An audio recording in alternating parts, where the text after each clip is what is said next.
Alors aujourd'hui, on veut traiter le thème les justes déménagés au ciel. Donc on veut faire la suite avec la capsule d'hier, la fin du séjour des morts pour les justes.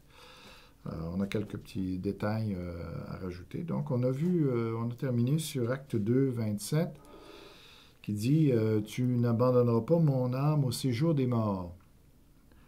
Ça s'adressait à David d'abord, puis ensuite à Jésus, dans une prophétie, une double prophétie, comme on voit souvent dans l'Ancien Testament. Et ici, ça sous-entend tout simplement que Jésus est allé dans le séjour des morts. Mais il n'y a pas été abandonné, donc il en est sorti, mais il n'en sort pas seul. Alors, qu'est-ce que Jésus est allé faire dans le séjour des morts avant d'en ressortir? Est-ce qu'on a un peu d'informations? Pas énormément, pas beaucoup, mais ce qu'on a, on va au moins le regarder. Donc, je vous invite à tourner dans 1 Pierre, chapitre 3, verset 18.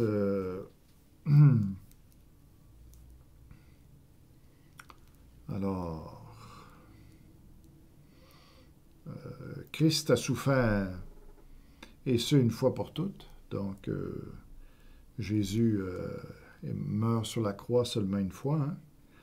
Il a réglé entièrement le péché. Donc, pour les péchés, lui, le juste, il a souffert pour des injustes afin de nous conduire à Dieu. Donc, ça, c'est intéressant. C'est pas... On le prend peut-être parfois juste pour dire qu'il nous a ouvert le chemin du ciel. Il nous a réconciliés avec Dieu, on est un enfant de Dieu, nos prières sont maintenant acceptées auprès de Dieu, et on va être sauvé quand on va mourir. Bien, c'est justement cet aspect-là qu'on peut dire, afin de vous conduire à Dieu. Donc, on peut aussi prendre ce verset-là que la destinée maintenant d'un enfant de Dieu, c'est d'aller vers Dieu. Hein? C'est plus d'aller dans le séjour des morts, mais c'est de se rendre au Père. Alors, il a souffert une mort humaine. Hein? Dans cette version-là, c'est comme ça que c'est dit. Dans d'autres versions, c'est dit il est mort quant à la chair, hein? Mais rendu vivant quant à l'esprit. Donc, c'est une phrase qu'on utilise, qu'on va utiliser même un peu plus loin. Dans 1 Pierre 4, 5, par exemple, ça dit ils rendront des comptes à celui qui est prêt à juger les vivants et les morts. Et puis,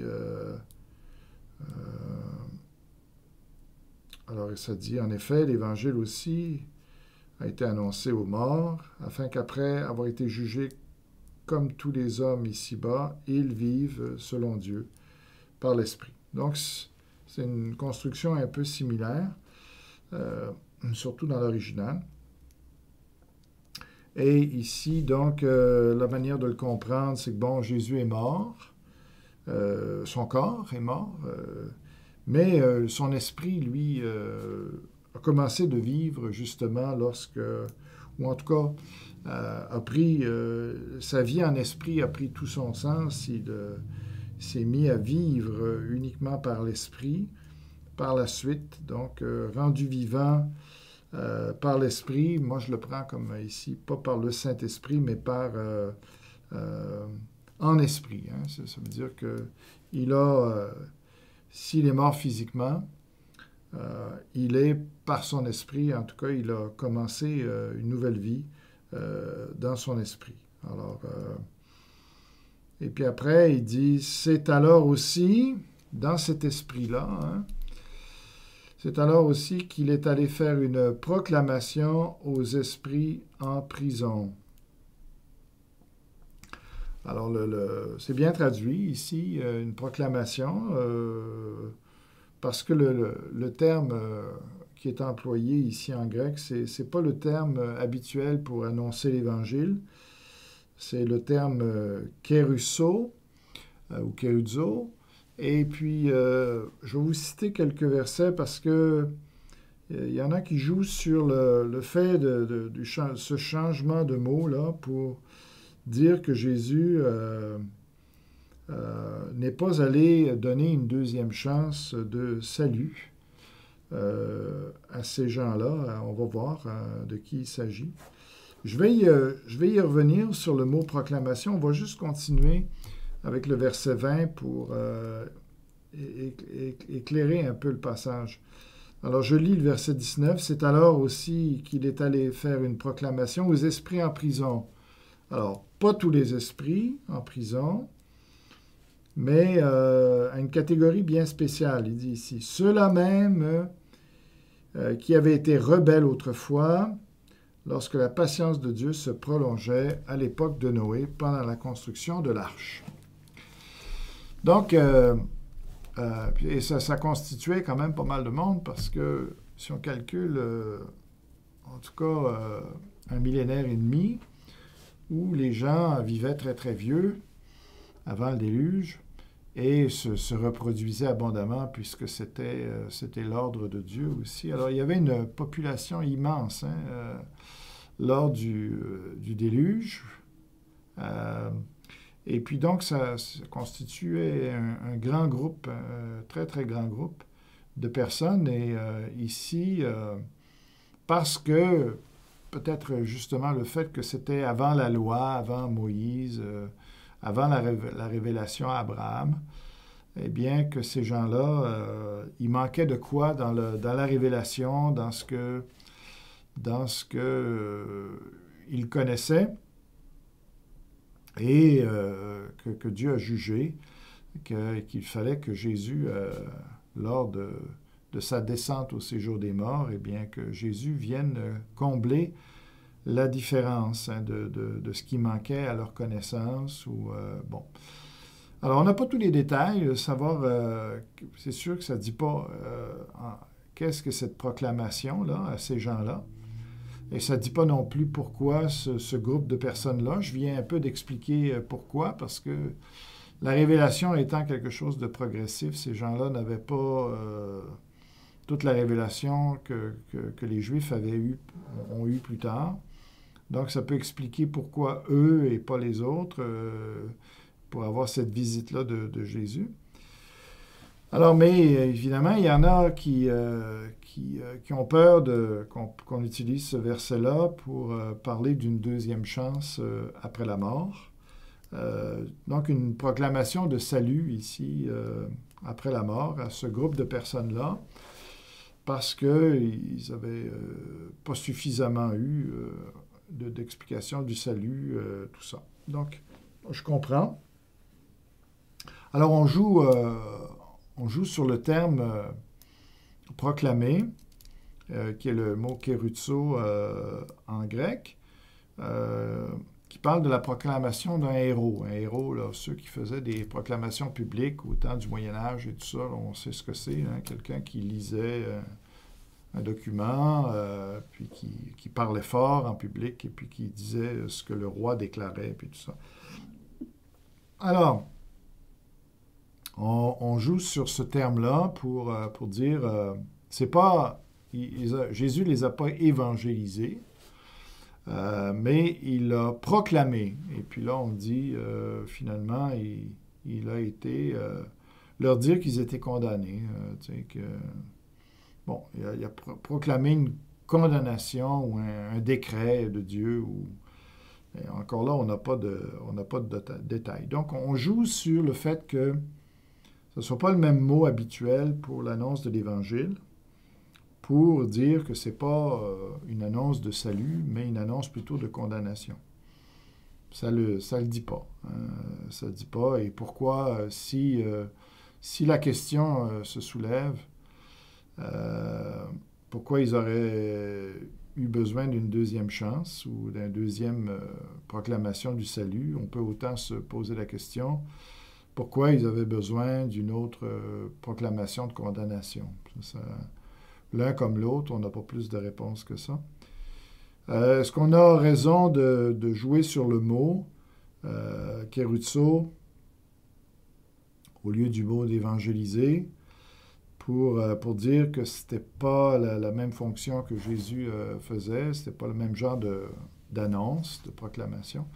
Ben, j'ai quand même fait l'exercice d'aller chercher le mot dans le grec, là, qui... alors, c'est ça. Alors, bon, je prends juste le mot. Il est utilisé 61 fois dans le Nouveau Testament. Et pour voir un petit peu si c'est toujours rattaché à une proclamation de condamnation plutôt que de salut. Alors, ben, je vais vous lire des versets, vous allez pouvoir juger de vous-même. « Allez prêcher et dites, le royaume des cieux est proche. » Donc, il dit ça aux disciples, hein, au tout début de leur ministère. Donc, ici, la prédication, c'est certainement pas une prédication de condamnation. Hein. Il y a plein de versets. Hein. Il dit, dans Matthieu 11, 1, lorsque Jésus eut achevé de donner ses instructions à ses 12 disciples, il partit de là pour enseigner et prêcher dans les villes du pays. Le même mot, kéruzo. Donc, Matthieu 26, 13, je vous le dis en vérité, partout cette bonne nouvelle sera prêchée. Hein, ça associe la bonne nouvelle à la prédication, kéruzo, dans le monde entier. Voilà, ça c'est Matthieu 26, 13. Puis si je regarde, si je vais plus loin dans les références, que je vais voir de quelle manière l'apôtre Paul utilisait, ou les apôtres utilisaient ce terme-là. Alors, il dit, par exemple, dans Romains 18, « Que dit-elle donc? La parole est près de toi, dans ta bouche et dans ton cœur. Or, c'est la parole de la foi que nous prêchons, que nous, kéruzo, que nous proclamons. » Donc, c'est ça. Dans 1 Corinthiens 1, 23, ça dit « Nous prêchons Christ crucifié. Nous proclamons kéruzo, Christ crucifié. » Alors, il y en a plein. Il y a 61 références donc, qui parlent de... Alors, tout le long, hein, il y a juste Pierre. Bon, il y a juste une référence. Pierre utilise ça, ce mot-là, juste pour dans 1 Pierre 3, 19. Donc, on pourrait dire que Pierre l'utilise, lui, d'une façon spéciale, mais... déjà, dans les évangiles, Jésus leur disait, ou les évangiles parlent qu'ils devaient aller prêcher eux-mêmes. Donc, Pierre était là-dedans. Puis, c'était le mot kéruzo qui est employé. Donc, c'est ça. Alors, Paul encore, hein, ça dit dans 2 Timothée 4, 2, « Prêche, proclame la parole, insiste en toute occasion, favorable ou non. » Donc, en tout cas, l'argument de dire que Jésus est allé proclamer une condamnation, ou en tout cas, juste pour éviter que le salut, une deuxième chance du salut, là, ça repose sur pas grand-chose, finalement.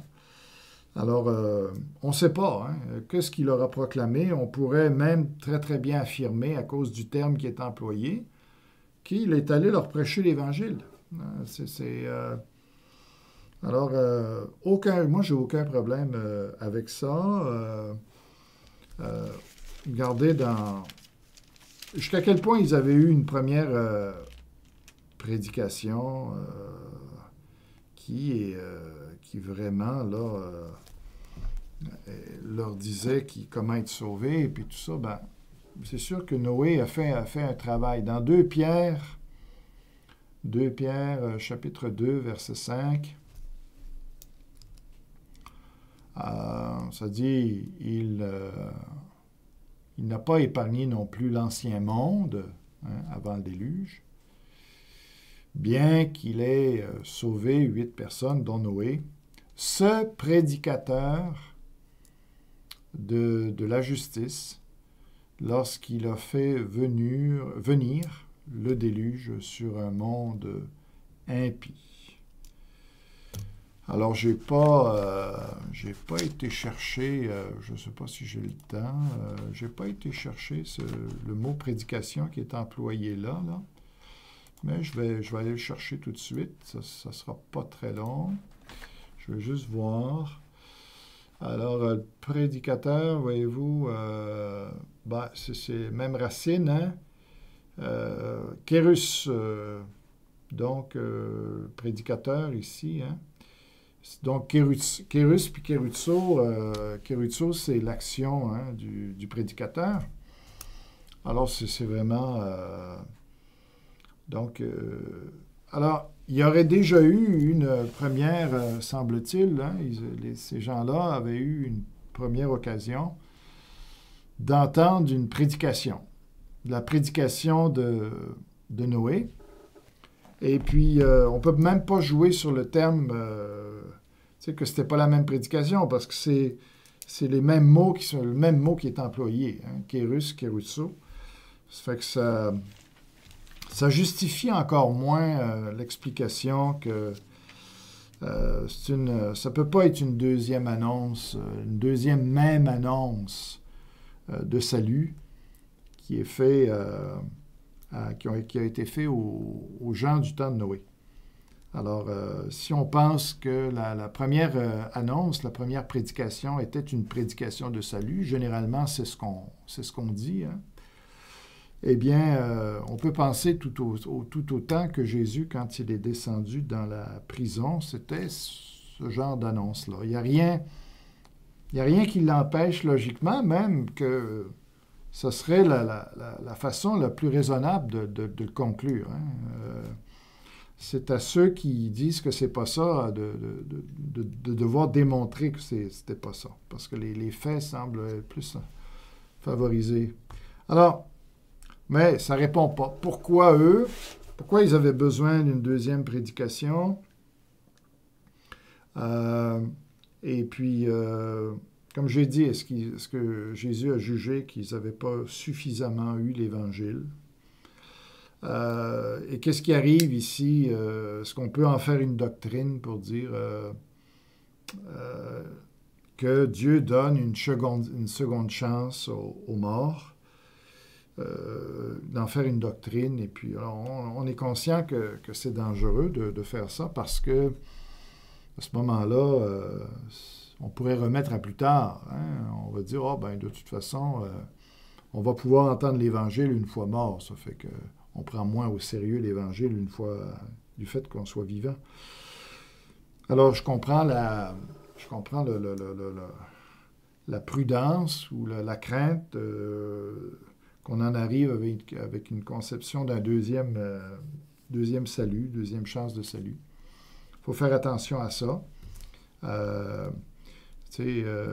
Ça dit dans Hébreux 9, 27, hein,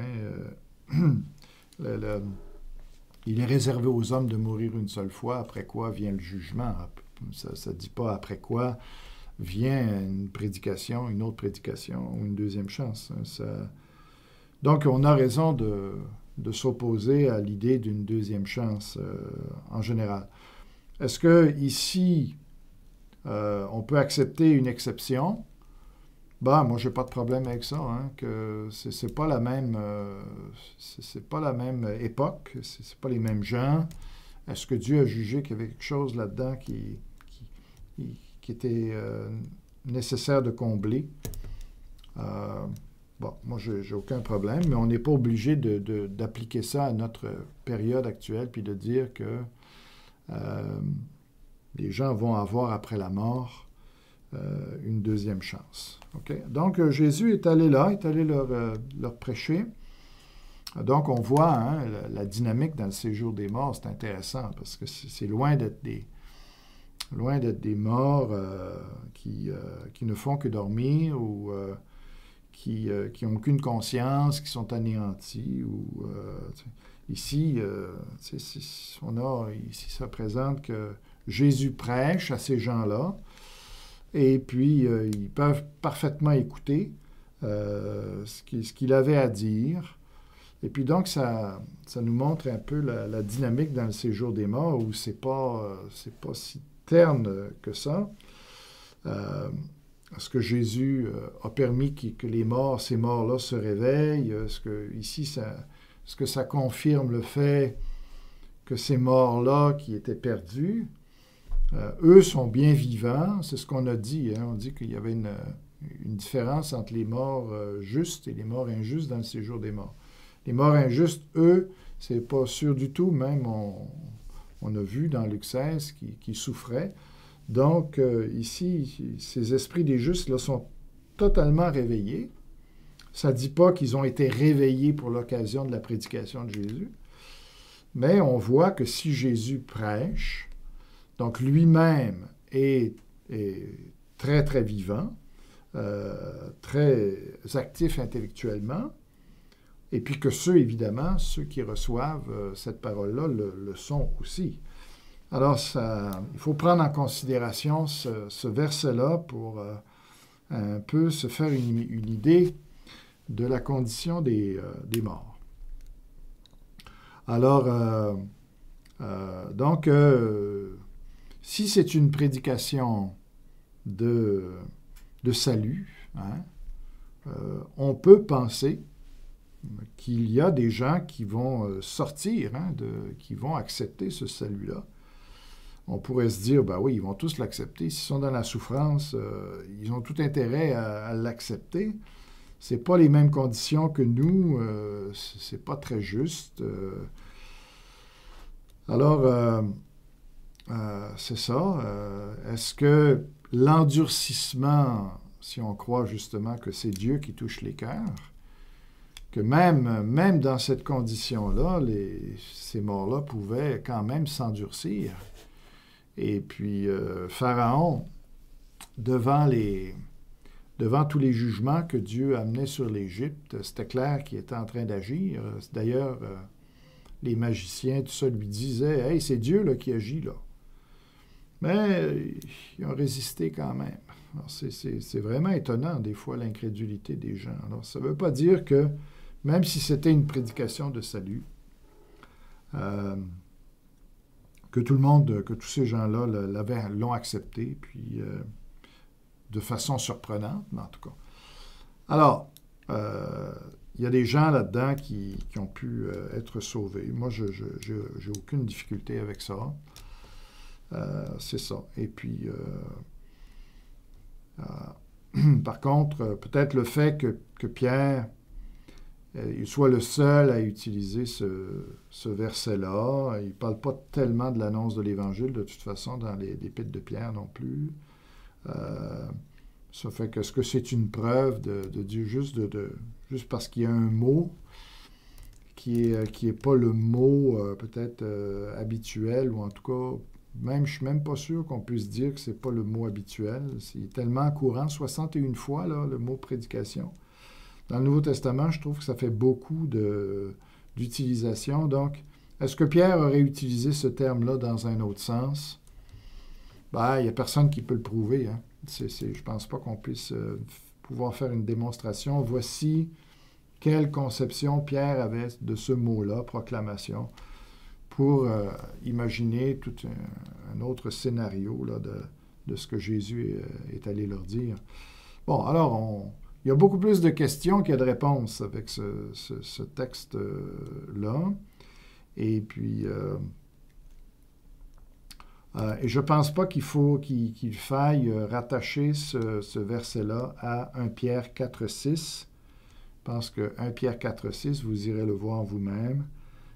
Ça parle de la prédication que les gens, alors qu'ils étaient vivants, avant de mourir, ont reçue pour que, justement, une fois morts, ils puissent revivre et tout ça. Ce n'est pas la même situation que 1 Pierre 3,19, où là, les gens étaient eux-mêmes déjà en prison. Donc, on voit que Jésus était très actif dans le séjour des morts. Et puis c'est ça. Ça fait que...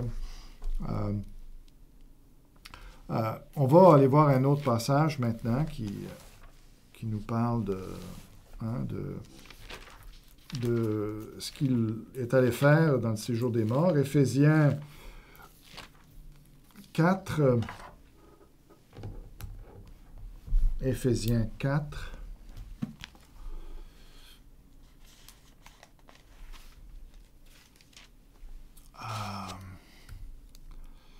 Le verset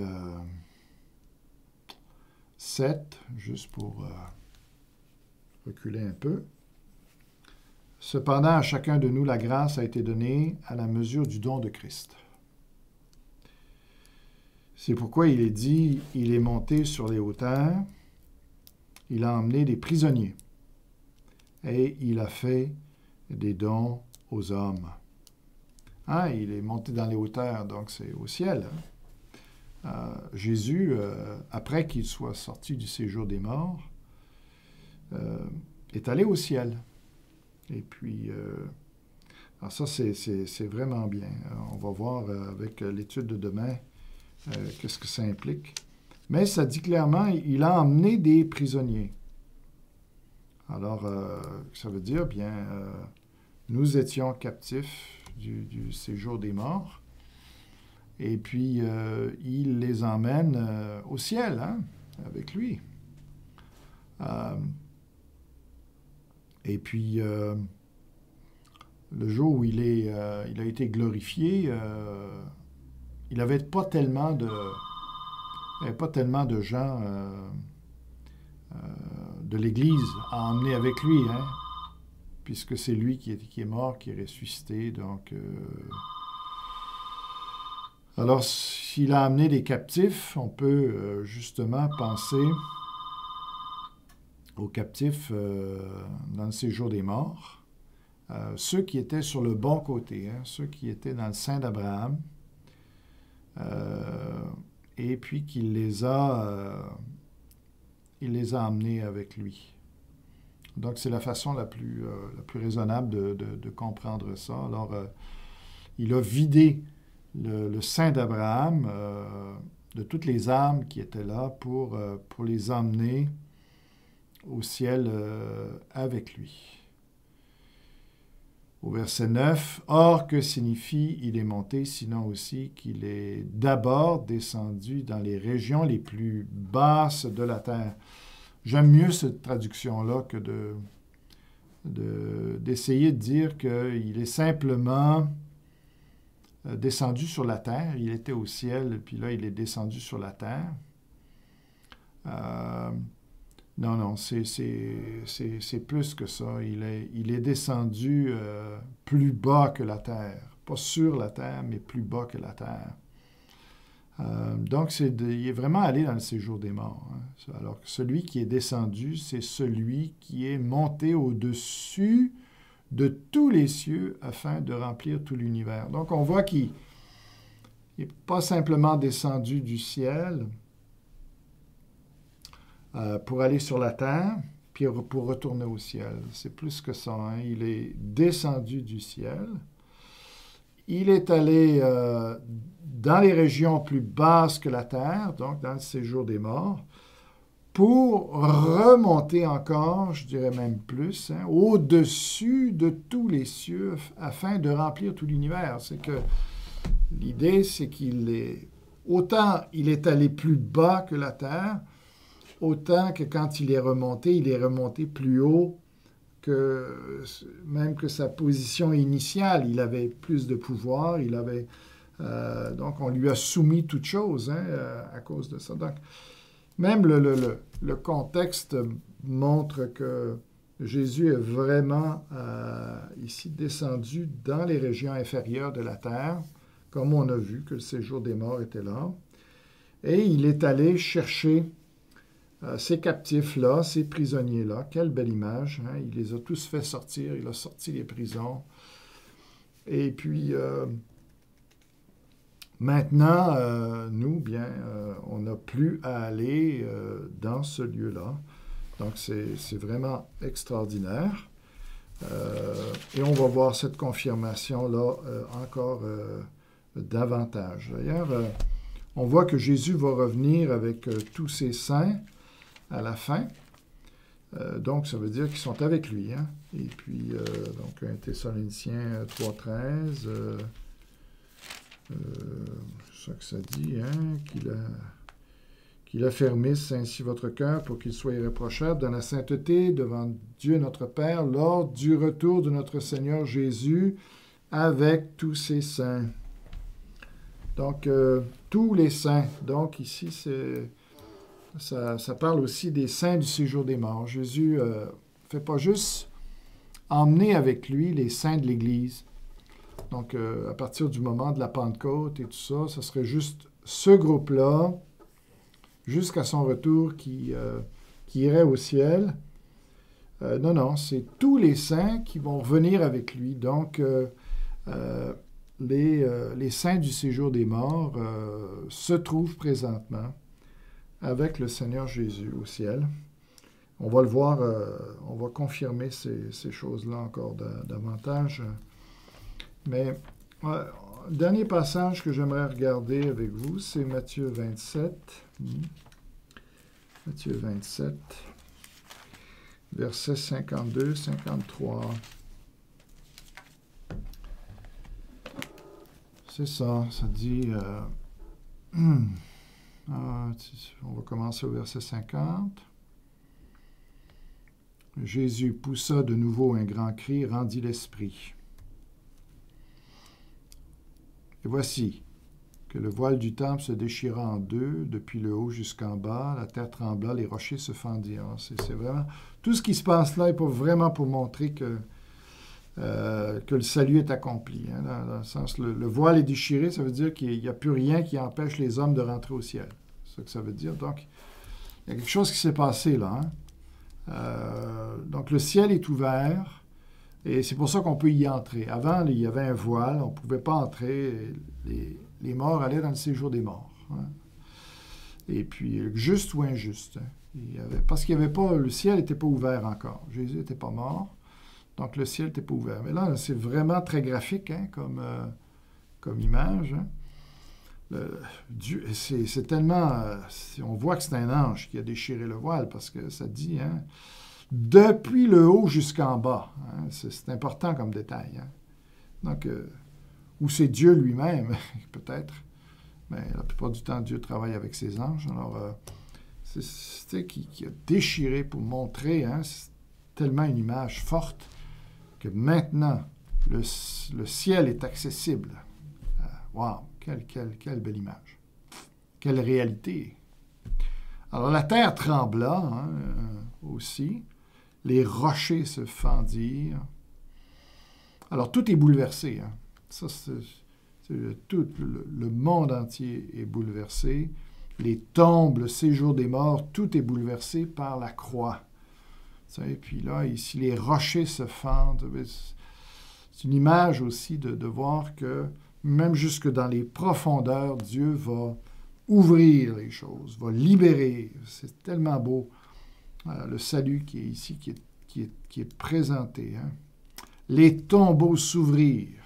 Tu sais, les tombes.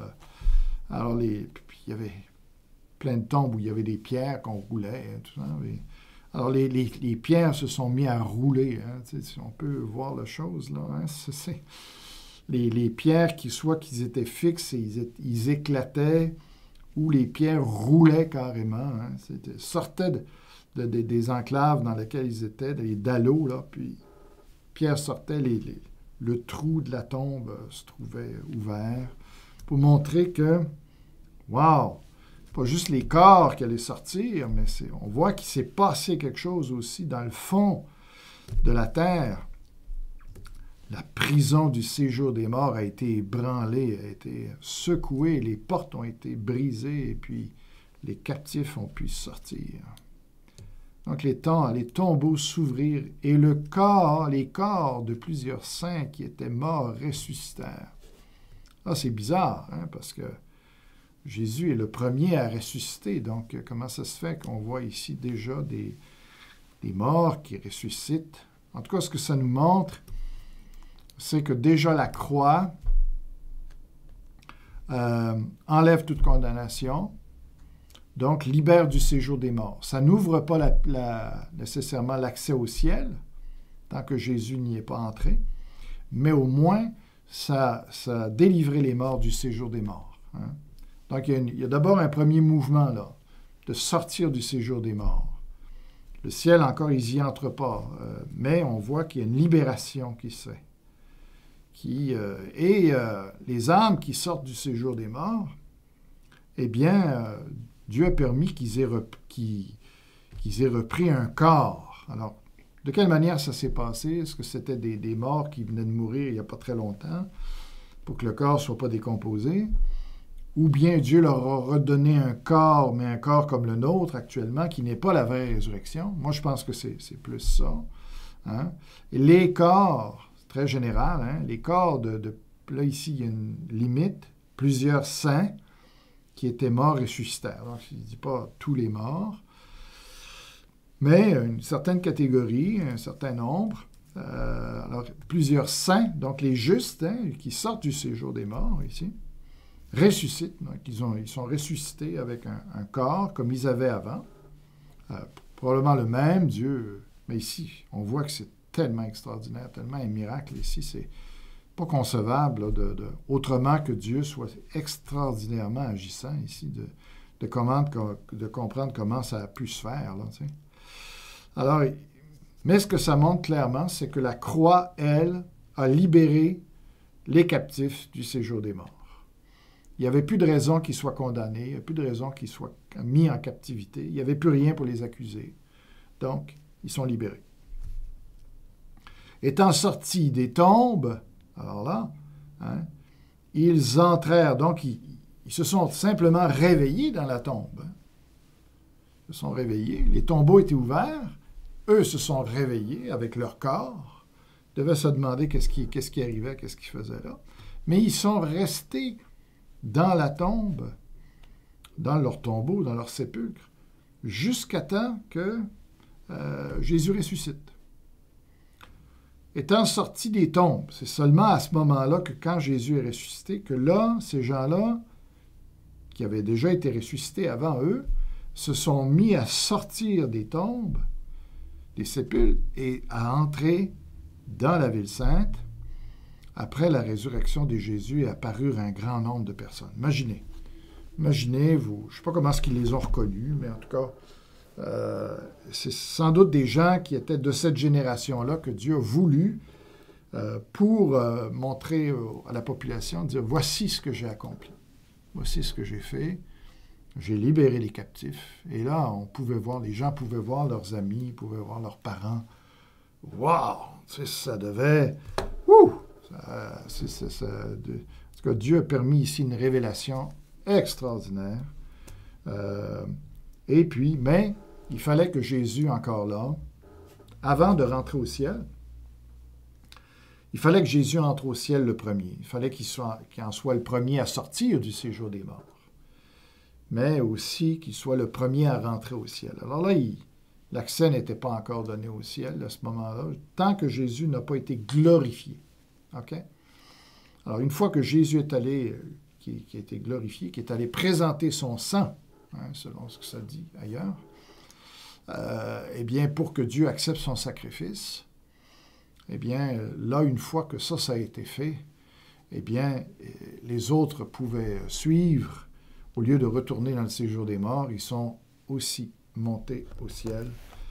Alors que c'est merveilleux. Et voilà, on regardera, en tout cas, on va regarder, Dieu voulant demain, la nouvelle condition des justes au ciel. On va regarder ça. Il y a plusieurs passages à regarder, à tenir en considération pour comprendre un peu mieux. Alors, voilà, j'arrête pour aujourd'hui ici.